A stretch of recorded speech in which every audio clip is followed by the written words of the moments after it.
ઉષા કિચનમાં તમારું સ્વાગત છે। ઓમ નમઃ શિવાય। આજે આપણે ને પાલકની દાળ બનાવવાની છે। હા, પાલકની દાળ એટલે છોકરાઓ ખાતા નથી, પણ આવી રીતે દાળ તમે બનાવીને જુઓ। પહેલાં આપણે 2 ચમચી તેલ નાખીશું।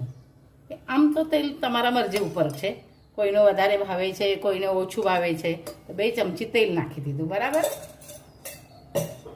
હવે તેલ ગરમ થઈ જાય એટલે 1 ચૂટકી હિંગ નાખી દેવાનું, બરાબર।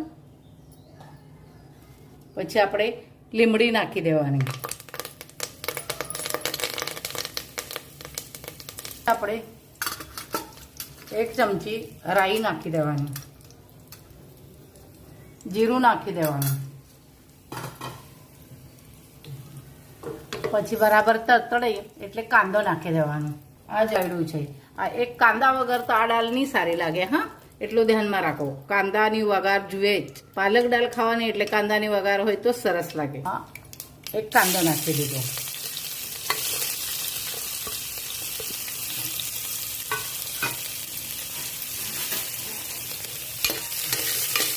હવે આપણે રીંગણ અને બટાકા એ બેને બરાબર ફ્રાય કરી લેવાની, એટલે બરાબર એનું તેલમાં કસાઈ જાય એટલે એનો સ્વાદ પણ સારો રહે અને સરસ એનું સુગંધ આવે છે। આ આદુ લસણમાં જો વેંગણ અને બટાકાનું આ જો। પછી આપણે ટામેટું નાખવાનું, આ બરાબર જેવું થઈ જાય એટલે ટામેટું નાખી દેવાનું।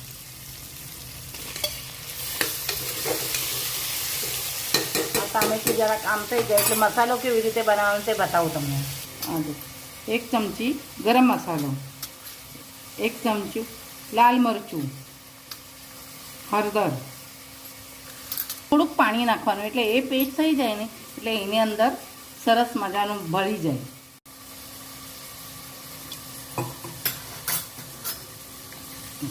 આવો મસાલો બનાવવાનો। આ પાણી નાખીને એટલે પેલા તેલમાં છે ને તે બરાબર કસી જાય ને એટલે એનો સ્વાદ અલગ જ આવે। આમ કરીને નાખવાનો મસાલો।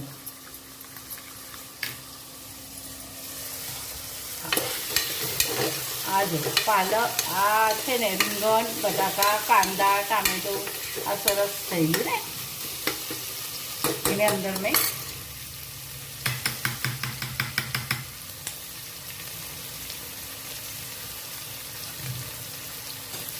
આ મસાલો નાખું છું। હા, જો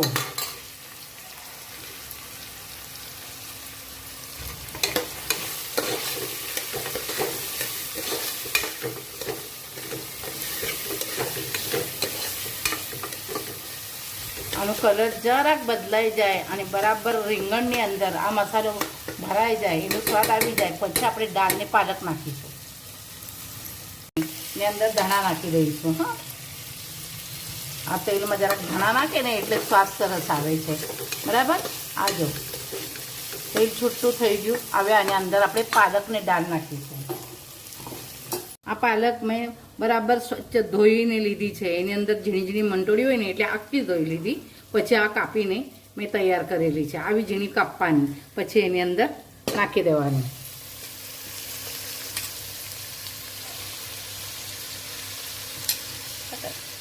મગની દાળ લીધી છે, આ 2-3 પાણીથી મેં બરાબર ધોઈ કાઢ્યું, એ પણ એની અંદર નાખી દેવાની।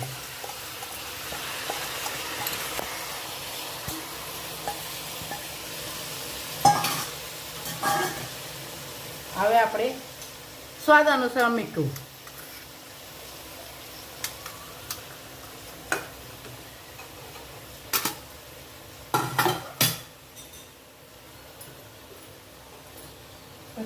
હાલો ને જરા,